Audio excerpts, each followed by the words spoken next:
नमस्कार दोस्तों, मैं हूं दिनेश किवोरा। स्वागत है आपका न्यूज टाइम के मंच पर। दोस्तों, राजनीति में घटनाक्रम बहुत तेजी से घट रहे हैं। उनकी गति इतनी तीव्र है कि उसको आत्मसात करना बेहद मुश्किल होता जा रहा है।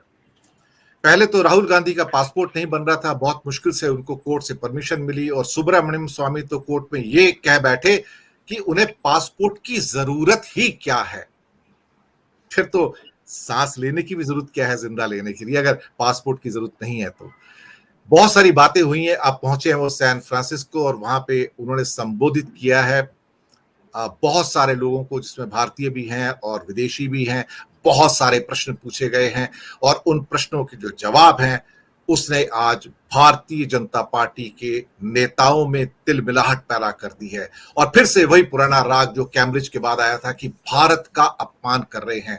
लेकिन राहुल गांधी इस पर बहुत संभल कर बोले और उन्होंने कहा कि दरअसल मोदी ही सब कुछ कर रहे हैं। मोदी तो भगवान को भी सिखा सकते हैं, वैज्ञानिकों को जाके विज्ञान के पाठ पढ़ा सकते हैं, इसके अलावा हिस्टोरियन को जाके इतिहास के पाठ पढ़ा सकते हैं, आर्मी के पास जाके आर्मी वालों को युद्ध के गुर और उनके अभ्यास सिखा सकते हैं। उनको ये भी बता सकते हैं कि शायद बादलों के पीछे अगर विमान जा रहे हो तो राडार पकड़ नहीं सकते। ये सबसे बड़े वैज्ञानिक हैं। इन बातों को उजागर भी किया है।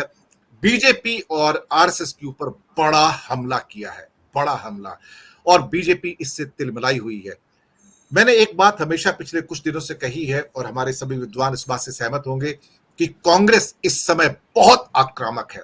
मैंने कांग्रेस को पिछले 9 साल में इतने आक्रामक रूप में कभी नहीं देखा, भारत में भी और बाहर भी। और ये टिट फॉर टैट की जो पॉलिसी है सफल होती प्रतीत हो रही है, जहां पर भारतीय जनता पार्टी तिल मिलाने के सिवा और कुछ नहीं कर पा रही है। क्योंकि अब सीधा अटैक मोदी के ऊपर है, भाजपा के ऊपर है, आरएसएस के ऊपर है, बल्कि उनको टुकड़े टुकड़े गैंग घोषित कर दिया गया है। ये भारत का विभाजन या बंटवारा करना चाहते हैं।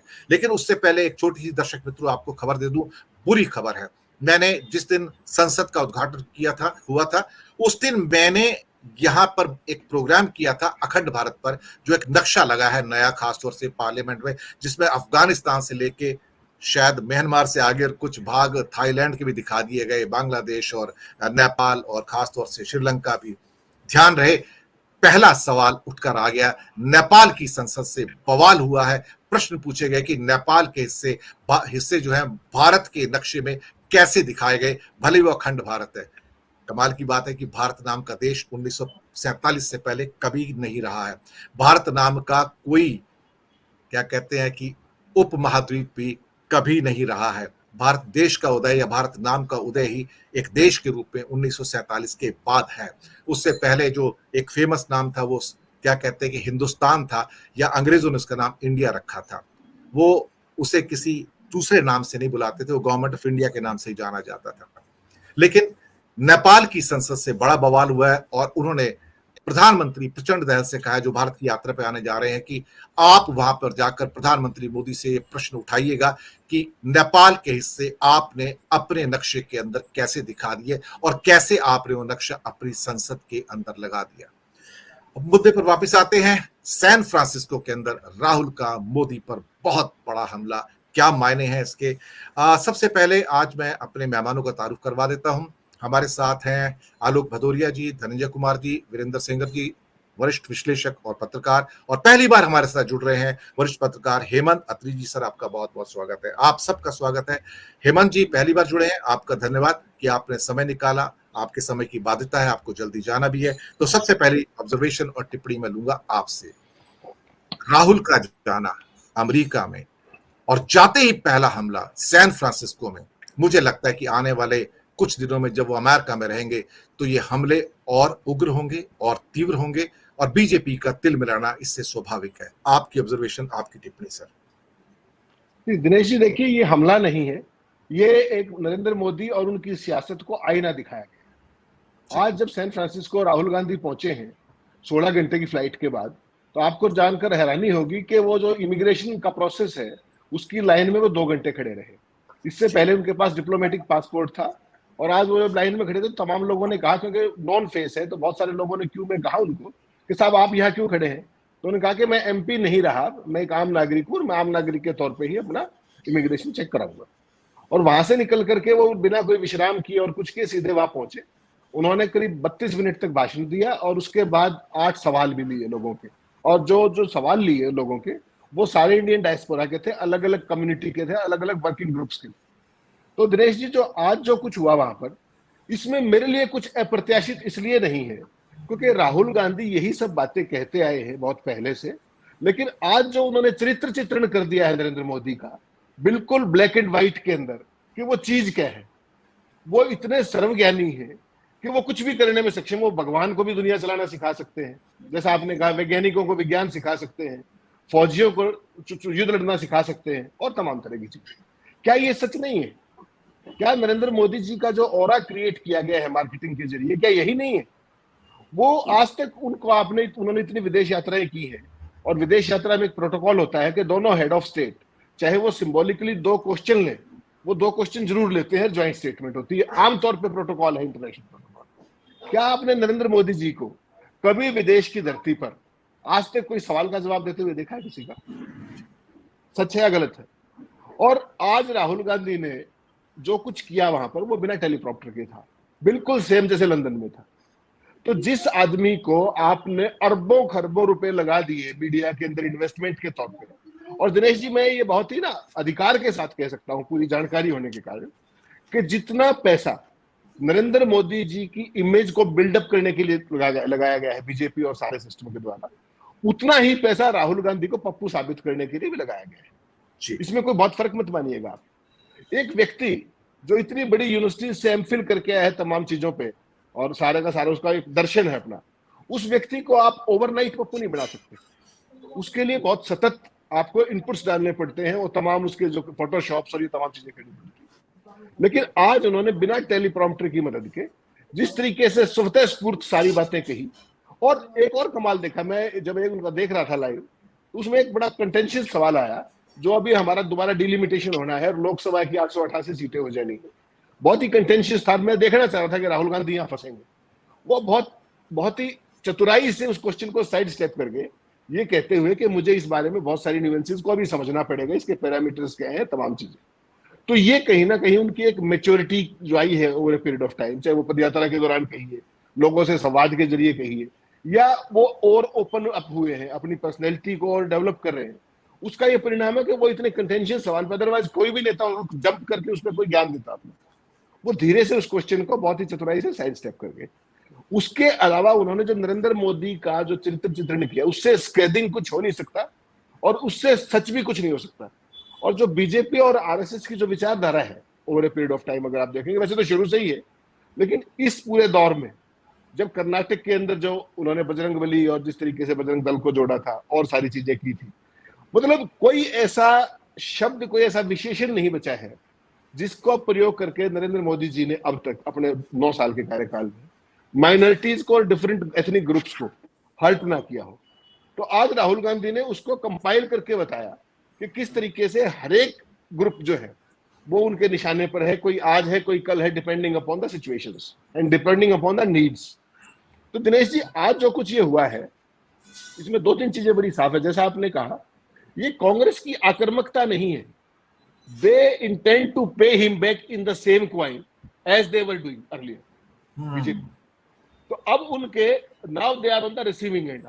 हमारी आदत क्या हो गई है सबकी, कि हम टीवी पर देखते ही एक शख्स को हैं, उसी का ज्ञान सारे हासिल करते हैं और उसी के सारे पूरा देश जो भी करता है। पहली बार ये रूप नहीं है राहुल गांधी का। राहुल गांधी से मेरी तमाम मुलाकातें हैं, और उनको जब पप्पू घोषित किया जाता था, मुझे ये लगता था कि यार देखिए, इस व्यक्ति के साथ कितना अन्याय है। आप राहुल गांधी के साथ बैठिए और उनके साथ घंटों चर्चा करिए, घंटों, और दुनिया के किसी विषय पे आप चर्चा कर सकते हो उनसे। मैं ये आपको बता सकता हूँ कि he is the only person in politics जिसको मैं जानता हूँ, जितनों को मैंने भी 25 साल तक कर ली है, जो बड़ी ईमानदारी से ये बात कहते हैं हर तीसरे क्वेश्चन पे कि यार ये मुझे देखना पड़ेगा, या इसके बारे में मुझे ज्यादा जानकारी नहीं है। एक्सेप्ट करना किसी बात को, कि भाई हर आदमी सर्वज्ञानी नहीं हो सकता। लेकिन नरेंद्र मोदी जी तो उनके एजुकेशन क्वालिफिकेशन और जो बाकी सारी चीजें अगर आप साइड में भी रख दें, बच्चों को भी पढ़ाते हैं, वो यूनिवर्सिटी के स्टूडेंट्स को भी पढ़ाते हैं, नाली से गैस भी निकाल लेते हैं, वो हमला करना भी सिखा देते हैं कि बादलों के पीछे जाएंगे तो रडार नहीं पकड़ेगा। तो अब जो आज उन्होंने बहुत ही सिंबॉलिकली कहा नरेंद्र मोदी का उस तरीके से उन्होंने नाम भी नहीं लिया। उन्होंने कहा कि भारत के प्रधानमंत्री भगवान को भी सिखा सकते हैं। तो ये वो समय आ गया है दिनेश जी कि अब भारतीय जनता पार्टी को अपनी रणनीति थोड़ी सी बदलनी पड़ेगी। कारण क्या है उसका? एक तो राहुल गांधी को आपने संसद से निकाल दिया। किस कारण से निकाला? जिस संसद में देश के गद्दारों को लगाने वाले नारे लगाने वाले व्यक्ति मंत्री हैं, उस संसद में एक सामान्य रूटीन के जो स्टेटमेंट के ऊपर एक ओपोजिशन पार्टी के लीडर को आपने डिस्क्वालीफाई किया एक कोर्ट केस के बहाने पे। आप तो परसों तक ये कहते थे कि गांधी परिवार ने लूट मचा दी, सब कुछ कर दिया, 2014 तक ये कर दिया। तो उन केसेस का क्या हुआ दिनेश जी? इसका मतलब क्या है? जब राहुल गांधी को इस केस में डिस्क्वालीफाई किया गया, मानहानि के केस में 499 500 सेक्शन में, इसका मतलब है कि उनमें कुछ नहीं निकल रहा है। तभी तो आपने इतने हल्के केस में लिया।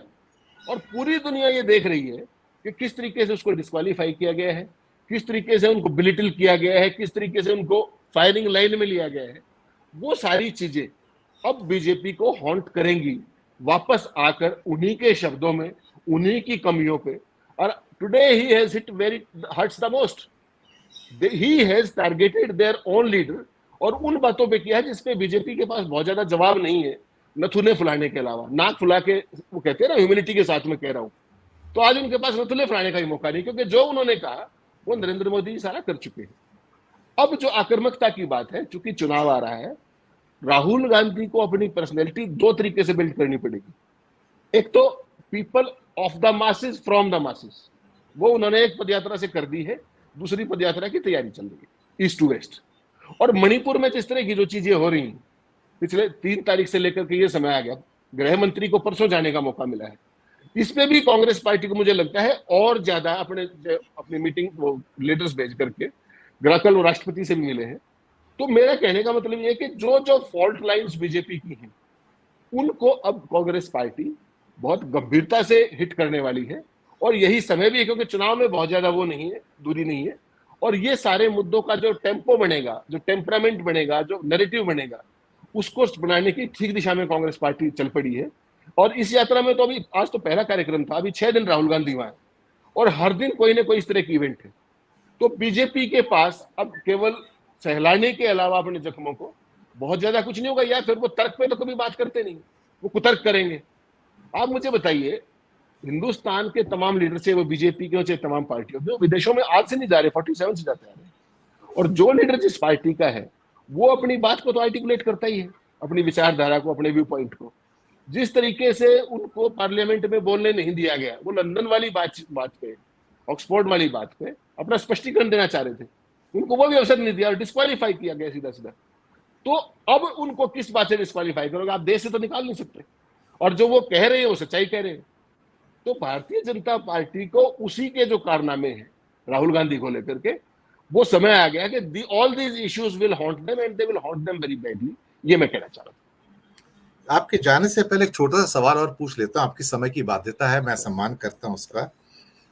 कांग्रेस के लिए एक चुनौती है, हिमाचल हो या कर्नाटक, जो प्रोग्राम अनाउंस किए हैं उसके इम्प्लीमेंटेशन में देरी हो रही है, और भारतीय जनता पार्टी के लोग उसका फायदा उठा के लोगों को प्रोवोक कर रहे हैं।